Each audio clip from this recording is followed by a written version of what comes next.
नमस्कार, देख रहे हैं अपनी न्यूज़ सिटी और मैं हूं आपके साथ अंजलि मलिक। उत्तर प्रदेश में निकाय चुनाव के नतीजे जो है वो घोषित हो चुके हैं। रिजल्ट बेहद ही चौंकाने वाले थे, जहां एक तरफ जो है सभी समाजवादी पार्टी, रालोद और बसपा के दावे और वादे हवाई हो गए, वही भाजपा की 24 वाली रणनीति 23 में काम कर गई। जहां एक तरफ जीत का श्रेय भाजपा ने अपने काम और जनता को दिया, तो वहीं विपक्ष ने ईवीएम और वोटों की गिनती में धांधली का ठीकरा शासन प्रशासन पर फोड़ दिया। लेकिन आज जिस सीट पर हम चर्चा करने वाले हैं, जिस पर हम बात करने वाले हैं, उस सीट पर हार जीत के बाद सियासी उठापटक और भी ज्यादा तेज हो गई है, क्योंकि यहाँ लड़ाई महज हार जीत की ही नहीं बल्कि वर्चस्व की भी लड़ाई थी। यहाँ सवाल था नाक का। जी हाँ, हम बात करेंगे आज गाजियाबाद के लोनी में नगरपालिका अध्यक्ष पद की। बात यहाँ वर्चस्व की थी। चुनाव की नतीजे सामने आए तो समझिए भाजपा के फायर ब्रांड नेता नंदकिशोर गुर्जर की हवा टाइट हो गई, क्योंकि जो माहौल उन्होंने बनाया था, जो एक समीकरण उन्होंने साधे थे, रिजल्ट उसके बिल्कुल विपरीत रहा। विधायक नंदकिशोर गुर्जर को बड़ा झटका उस वक्त लगा जब लोनी नंदकिशोर गुर्जर का ये गढ़ कहा जाता है और इस गढ़ को रालोद ने छीन लिया।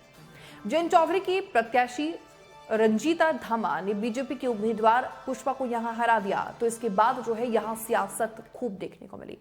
रंजीता धामा ने 18,109 वोटों से जीत हासिल की, तो ये रंजीता की दूसरी बड़ी जीत मानी जा रही है। 2017 के चुनाव में भी रंजीता यहां से प्रतिनिधि जो है वो चुनी जा चुकी है और बीजेपी, रालोद के अलावा यहां बसपा, कांग्रेस भी मुकाबले भी थी। बसपा ने बता दें आपको कि अपने नेता अली मुखिया की पत्नी महरीन को टिकट दिया था, और जबकि अगर हम कांग्रेस की बात करें तो कांग्रेस ने यहां शकील अहमद पर भरोसा जताया था।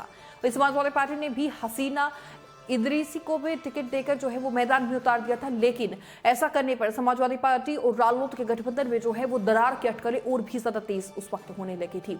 इसीलिए समाजवादी पार्टी ने अपना प्रत्याशी जो है वो चुनाव से हटा लिया और हसीना ने पर्चा उस वक्त वापस ले लिया। लेकिन 23 के निकाय में मानो नंदकिशोर गुर्जर और खतौली से जीते आरएलडी विधायक मदन भैया की सीधी टक्कर थी। जीत के बाद मदन भैया ने अपनी पहली प्रतिक्रिया दी है और किस तरीके से वो बरसते हुए नजर आए हैं।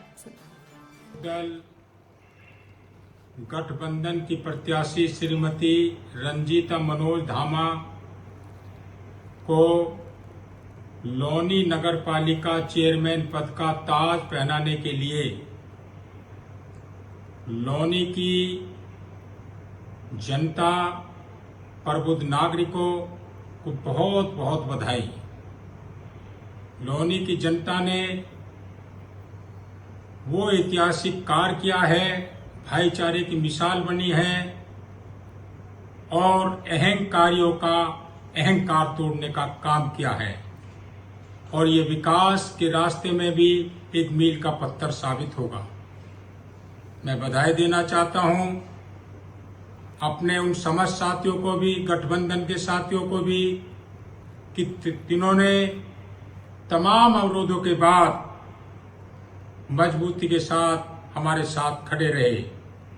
मैं खतौली की जनता के साथ साथ पहले की तरह से ही लोनी की जनता के लिए मेरे द्वार सदैव की भांति खुले हैं और खुले रहेंगे। आपका भाईचारे की मिसाल कायम करने के लिए पुनः बहुत बहुत आभार। बात साफ है कि जिस तरीके से रालोद ने अपनी धमक दिखाई है, उसके बाद जो है नंदकिशोर गुर्जर की चमक फीकी पड़ गई है और भाजपा के लिए 24 की राह जो है वो मुश्किल नजर आ रही है। मतलब है कि भाजपा के फायर ब्रांड नेता नंदकिशोर गुर्जर हार का मुंह देखने के बाद जो है 14 मई यानी कि आज शाम को एक बड़ी प्रेस कॉन्फ्रेंस हार के बाद पहली बार करने वाले हैं। देखने दिलचस्प होगा कि कितने पत्ते आज वो मीडिया से बातचीत करते खोलते हैं। ये बेहद ही अब दिलचस्प है और सवाल भी बड़ा खड़ा होता है कि किस तरीके से जो है वो रंजीता धामा के साथ साथ जो है मदन भैया को और समाजवादी पार्टी और जैन चौधरी को घेरते हुए नजर आएंगे। फिलहाल मेरे साथ इतना ही, और ये खबर जो है हमें भेजी थी लोनी से हमारे संवाददाता सचिन कश्यप ने, प्रस्तुत की है मैंने यानी अंजलि ने, और कैमरे के पीछे है मेरी सहयोगी सुहानी। फिलहाल इतना ही। लगातार आपकी राय क्या है वो जरूर रखिएगा और बने रहिए न्यूज़ सिटी के साथ। नमस्कार।